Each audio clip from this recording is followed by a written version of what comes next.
예, 수고받은 쌤입니다. 오늘 드리려고 하는 말씀은 공공성이라고 하는 키워드를 가지고 이 코로나 바이러스에 대해서 어떻게 대응을 했는지를 평가해보고 앞으로 방향에 대해서도 한번 논의를 해보려고 합니다. 코로나 바이러스가 들어낸 것은 버빈 고프만이라고 하는 사회학자의 표현을 빌리면 무대비의 사회, 그러니까 마치 그 오페라 극장을 생각하면 굉장히 아름다운, 모두가 다 장치에 정성껏 화장을 하고 꾸미고 자기 역할 배역을 하고 있고 잘 정돈되어 있는 무대의 앞모습만 보여주는 이런 사회에서 갑자기 뒷모습을 보여주는 이런 경험을 하는 거죠. 그러니까 확 열어졌죠. 하나 복잡하고 지저분하고 문제가 많으면 화제가 나기도 합니다. 문제수의 극치가 다 드러날 수도 있는데, 이번에 그 코로나 바이러스를 통해서 우리가 알고 있는 것은 바로 그런 모습들이 적나라하게 드러났습니다. 한국에는 감옥과 같은 조직들이 참 많다는 걸 알게 됐고, 중국의 이 국가 권력이라는 게 얼마나 근육을 마음대로 쓰는지가 딱 드러났고요. 미국의 여러 가지 불평등과 공공의료의 붕괴가 다 드러났고, 일본의 애국심과 비민주의가 결합된 독특한 군국주의의 유산 같은 것, 영국 공공의료의 붕괴 등등 이런 것들이 잘 드러나 있습니다. 코로나 바이러스로부터 우리가 확인하게 되는 것은 굉장히 오래된 일들이다. 우리 역사에서도 장티푸스나 콜레라나 혹은 독감 같은 경우, 그래서 과거에 사대문을 놓고 보면 서대문 밖, 그 다음에 남대문 밖에는 이런 전염병이 돌면 사람들 집단 거주시키는 이런 거주지들이 오랫동안 역사적으로 발달한 이런 역사들을 알 수가 있고요. 유럽에서도 마찬가지였습니다. 늘 이 바이러스는 뭘 문제로 삼았느냐면 사람들 사이의 관계, 여기서는 컴패션을 죽인다라고 하는 이런 표현을 썼는데, 역사적으로 보면 사람들 사이의 관계나 집착이나 이런 것들이 다 깨지기 때문에 생겨난 여러 가지 문제들이 어떻게 보면 문명적인 전환 같은 것들을 가져오기도 했다라고 하는 거죠. 왜 공공성이 문제냐라고 한다면 면역 자체가 가지고 있는 상호 의존성이다. 이 유나비스라고 하는 저널리스트는 딱 그렇게 표현을 했습니다. 상호 의존이라고 하는 것이 만들어내는 것은 결국은 공동체와 개인 간의 기본적인 상호 의존. 말하자면 모든 사람들이 완벽한 집합 행동을 같이 협력적으로 해야만 해결될 수 있는 이런 문제들인 거죠. 그래서 이 문제가 잘 풀리지 않으면 이 문제가 생겨날 수 있고요. 그 다음에 정부와 민간 사이의 관계, 그 다음에 전문가와 시민사회 이런 거죠. 그 다음에 대응의 핵심이라고 하는 것은 시스템으로 놓고 보면 아주 신속하게 어떻게 하면 시스템이 가동할 수 있도록 구현을 하느냐 하는 이런 문제입니다. 영어로 표현하면 버퍼링 더 코어라고 할 수가 있는데, 그 국가가 발휘할 수 있는 의료 역량의 핵심을 어떻게 하면 보호할 수 있느냐라고 하는 게 핵심인데, 그 핵심은 되게 몇 가지 전략으로 나타났습니다. 먼저 코딩입니다. 코딩이라고 하는 것은 사전에 분류함으로 해서 선별하고 검사하고 정리함으로 해서 가장 핵심적인 역량, 이거를 보존을 하는 거죠. 스탁파일링이라고 하는 건 최대한 그 역량을 늘려나가는 겁니다. 예를 들면 인텐시브 케어 유닛에서 환자들을 받았을 때 기계호흡이라든지 혈액투석이라든지 혹은 체외박 산소공급장치라든지 하는 이런 장비들이 충분히 만들어질 수 있다면, 보관될 수 있다면, 그러면 응급으로 대응할 수 있는 능력이 커지게 되는 거죠. 그 다음에 중요한 것은 이제 레이블링입니다. 이렇게 표현을 했는데, 레이블링이라고 하는 것은 플래트닝이죠. 우리가 여러 가지 지금 이것도 작동을 안 하고 문제가 있네요. 페이지도 넘어가지가 않습니다.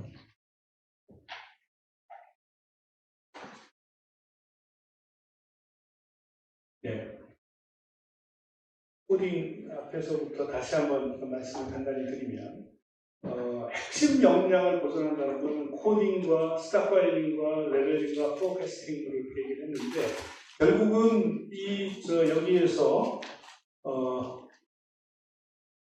플래트닝 더 커브라고 하는 것도 그 국가의 핵심적인 헬스케어 시스템 역량이 있다면 그 역량이 오버플로우가 되지 않도록 말하자면 그 감염 자체를 늦추도록 하는 거죠. 그러면 감염자가 발생을 하더라도 집중적인 치료를 통해 가지고 조기에 사망률을 낮출 수 있는 이런 레벨링 효과가 나타나게 된다 이렇게 보는 거죠. 시스템의 차원에서 보면 조직을 얼마나 플렉서블하게 확장을 하거나 확대하느냐 하는 역량하고도 연관이 되어 있다고 생각합니다. 기존의 조직은 대개 이전과 동일한 구조로 동일한 일상적인 과제를 하는 이런 조직 역량을 얘기를 한다면 이게 확장이 되는 경우, 예를 들면 기업 연수원들이 경증 환자들을 위한 격리 병실로 활용될 수 있다. 이거는 기능이 확장이 되는 거죠. 확대를 시키는 거. 그래서 예를 들어서 이제 국경 없는 의사의 조직 같은 게 거기에 해당이 될 텐데 기존에 있는 조직 역량들을 어떤 방식으로 극대화해서 활용할 수 있느냐는 능력하고 연결이 되겠습니다. 공공성이라고 하는 것은 사실 사회학자들한테 굉장히 익숙한 이 프레임워크인데 시스템이라고 하는 것은 법률로 행정적으로 체계적으로 작동하고 있는 그 사회에서 어떤 그 시스템들을 얘기를 하는 겁니다. 그 다음에 생활세계라고 해서 일반 시민들이 가지고 있는 의식이나 태도나 소통이나 감정 이런 것들이죠. 이 둘 사이의 팽팽한 긴장과 기란관계와 균형이라고 하는 것이 어느 한쪽으로 치우치지 않게 만드는 것. 예를 들어서 시스템은 끊임없이 생활세계로부터의 피드백과 도전에 의해서 시스템을 교정해 나갈 수 있고 현실에 적응할 수 있는 유연성을 가지는 것이 좋고요. 그다음에 생활세계의 무질서라고 하는 것은 늘 타협이 되고 통합이 되고 그래서 체계적으로 같이 맞물릴 수 있도록 하는 게 좋겠죠. 매크로 마이크로도 마찬가지입니다. 그래서 각자 고생하는 개인들만 있어도 곤란할 것이고 집단과 민족과 국가를 위해서 개인들을 희생시켜도 곤란하겠죠. 그런 양 차원에서의 균형과 긴장 같은 것들을 잘 구현할 수 있는 가치라고 하는 것이 바로 근대적인 정의이고 그 사회에서 가장 불리한 위치에 있는 사람들도 보호받아야 되고 본인이 자신의 의지로 바꿀 수 없는 여러 가지 특징들, 젠더나 배경이나 피부색이나 이런 거에서 차별받지 않아야 되고요. 각자의 역량을 극대화할 수 있어야 될 것이고 또 같은 규칙하에서 움직이고 있다라고 하는 어떤 연대감, 규칙에 대한 신뢰, 투명성 이런 것들이 굉장히 중요하겠죠. 이런 것들이 어떻게 보면 공공성을 구성하는 그래서 얼마나 시스템 수준에서 매크로하게는 공익적인 시스템이 작동을 하느냐 그리고 공정하게 자원과 기회가 배분이 되느냐 얼마나 시민들이 자발적으로 참여를 하느냐 그리고 모든 게 공개되어 있는 투명한 이런 규칙에 의해서 움직이느냐 이렇게 보면 공공성이 다 잘 캡처가 되지 않을까. 그런데 2014년에 사회발전연구소하고 해서 공동으로 작업을 했던 결과 OECD를 포함한 이 30여 개 국가들의 공공성 수준을 비교해 보니까요. 우리가 거의 꼴찌였습니다. 이 공공성을 연구했던 계기는 세월호 사고가 일어난 해였습니다. 그러니까 시민성이 아주 바닥이고요. 공개성 엉망이고 공정성, 공정성 다 꼴찌입니다. 보니까 북유럽 국가들이 공공성이 꽤 높았고 미국은 꽤 낮은데 시민성과 공개성이 좀 높았고 일본과 한국은 공공성이 가장 낮은 나라였습니다. 그것이 드러난 시스템 페일리어의 결과가 같은 사건들이 같은 장면이 계속 반복된다고 하는 겁니다. 그래서 미도 페일리어나 세월호 같은 경우는 똑같은 구조를 가지고 있고요. 2008년도에 2000 물류창고 환자사고가 똑같은 방식으로 올해 또 일어났습니다. 놀라울 정도입니다. 약간 그 기시감 같은 것들이 나도록 하는 이런 실패들인데, 이거를 저는 단순 숙성형 재난이다 이렇게 얘기합니다.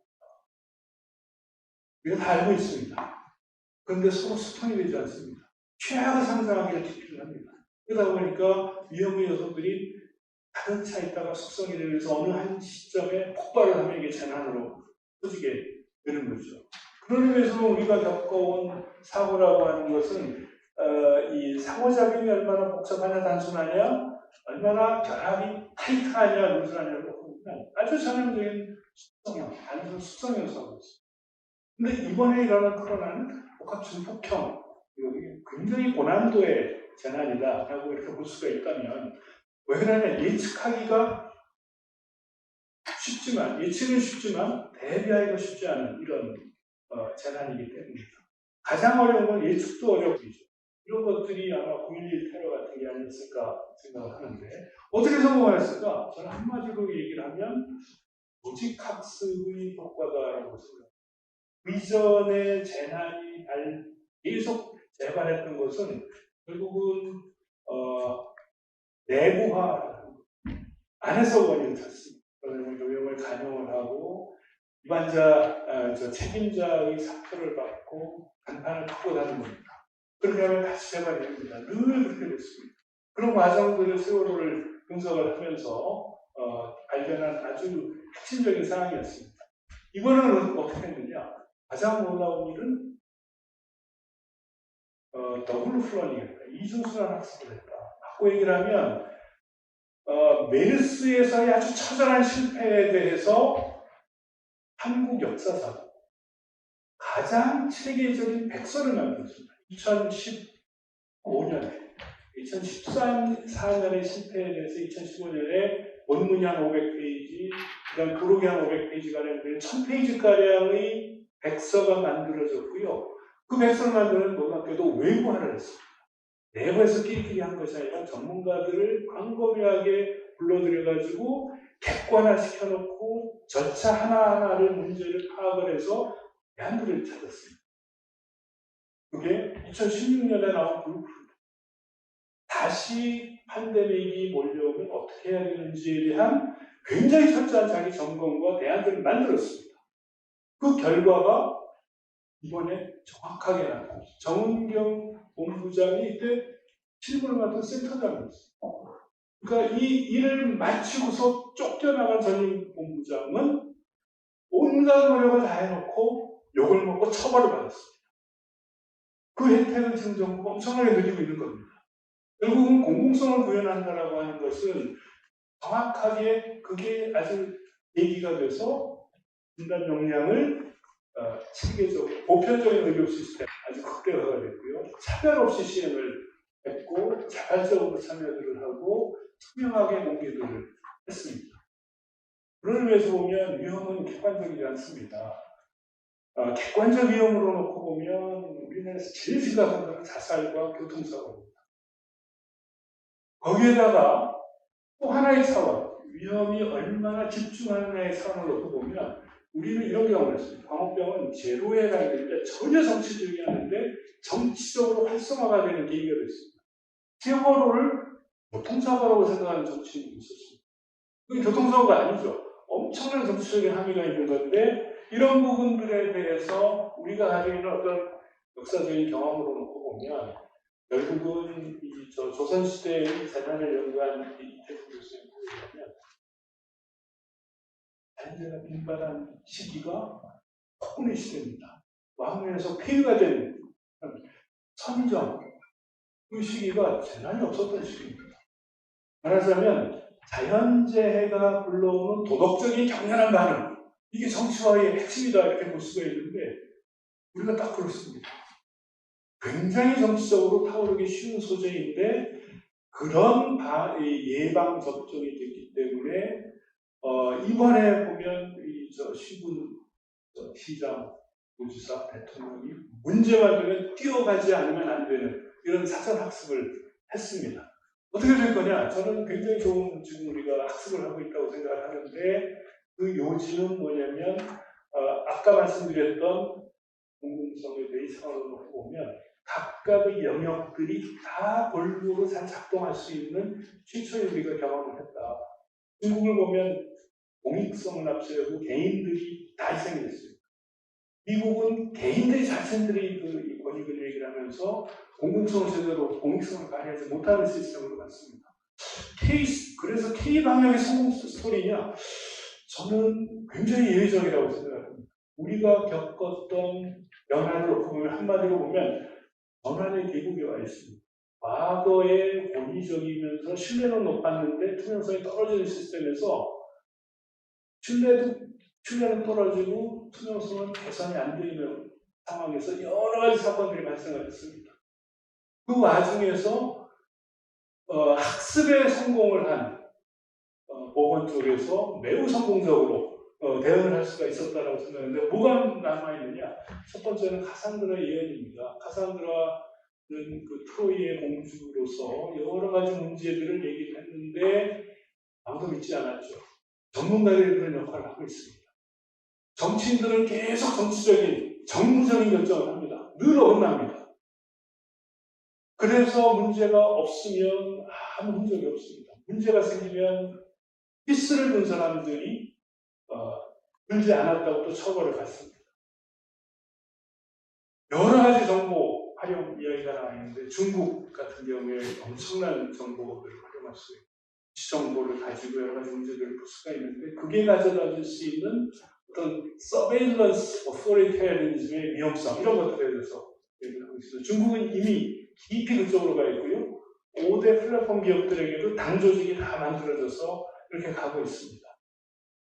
위험사회라고 하는 것은 더 과거보다 위험한 사회라는 의미가 아니라 문명 자체가 위험의 원천이 되고 경계가 소멸되는 위험이라고 이렇게 볼 수가 있을 텐데 그런 의미에서 보면 우리가 이번에 학습하고 있는 것 이것은 하나는 관심을 개인으로부터 글로벌한 차원까지 가지고 깊이를 단순히 기술적으로 정보를 얻는 것으로부터 생각이 바뀌고 태도가 바뀌는 이런 학습의 과정, 깊어지는 과정 이 과정에서 코로나 바이러스하고 글로벌한 위험사회 여러 요소들, 환경 재난 이런 것들이 똑같은 의존을 가지고 있기 때문에 이걸 통해서 우리가 다른 글로벌한 이슈들, 위험 요소들을 다룰 수 있는 중요한 계기가 될 수 있겠다 이런 말씀을 드리면서 발표를 마치겠습니다. 고맙습니다.